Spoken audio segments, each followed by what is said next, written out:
Hello everyone, this is PNG Tonight. Thank you for joining us. I'm John Higgins. The 2017 elections are about 12 months away.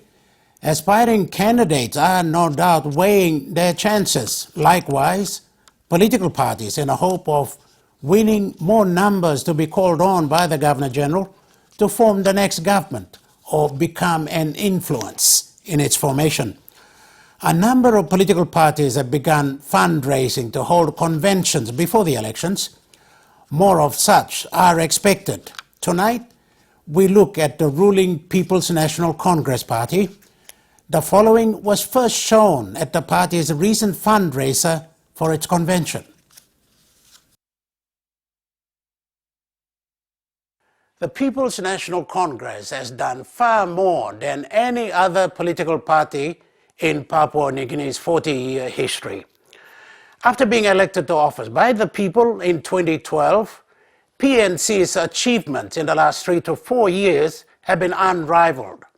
So has it really made an impact in changing the lives of the people? Has it improved Papua New Guinea's position economically, politically, and socially? So what does the future hold for Papua New Guinea under a PNC-led government? To find out more, I had this rare opportunity to spend time with the Prime Minister and challenge him on his vision and policies for the future of Papua New Guinea.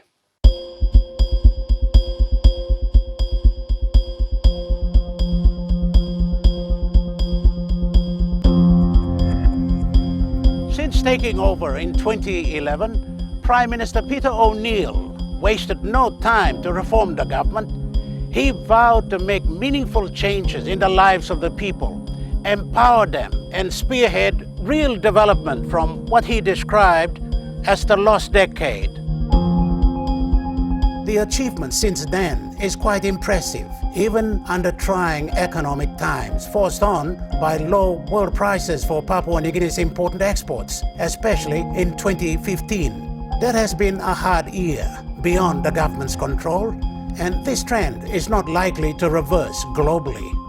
Addressing the 2016 Leaders Summit in Port Moresby in February, the Prime Minister said the government is approaching the shocks of the low revenue from our export commodities with sound management of the national economy.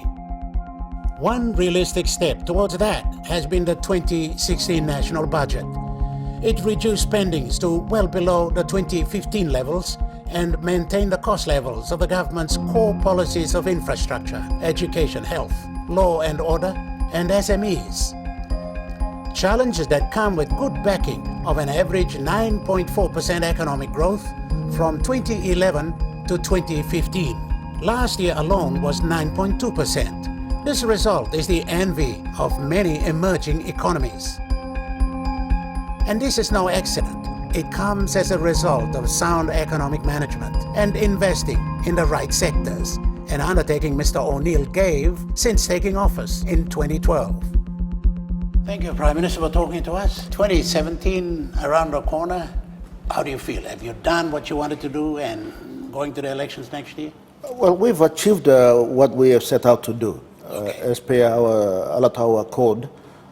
So far we've achieved about 80% of the targets that we set as a government to achieve, particularly in the key areas of education, health, law and order, infrastructure, and mainly trying to make sure that the economic growth continues to grow. Infrastructure has clearly been a big budget priority. It just had to happen. Roads, bridges, ports and airports, buildings are fundamental prerequisites. All the other services depend on them. Roads and bridges alone shoulder 80% of passenger and cargo movement. They are crucial to the socio-economic sector, the means of service delivery to schools, health centers, and access to other services. By 2014, the road network in Papua New Guinea accounted for 30,000 kilometers of national and provincial roads. The country's road investment will total 7 billion kina over the next 5 years. The main focuses are the Highlands Highway, other national highways, Lay City roads, Port Moresby roads, and the missing links. Another major port development is the relocation of the Port Moresby Wharf to this site, Motu Kea. It was opened for business in July 2015, but as you can see, work is still progressing to bring this new site to international standard. It's a state-of-the-art facility that consolidates and propels Papua New Guinea's strategic location in sea trade between Asia, Australia, and the Pacific. There are 15 operational ports in maritime provinces across the country, handling nearly 6 million tons of cargo annually. Another significant project held high and hailed was the revitalization of Aropa in South Bougainville. This came within months after the first visit by the Prime Minister to the autonomous region of Bougainville. Following Aropa was Jackson's in Port Moresby.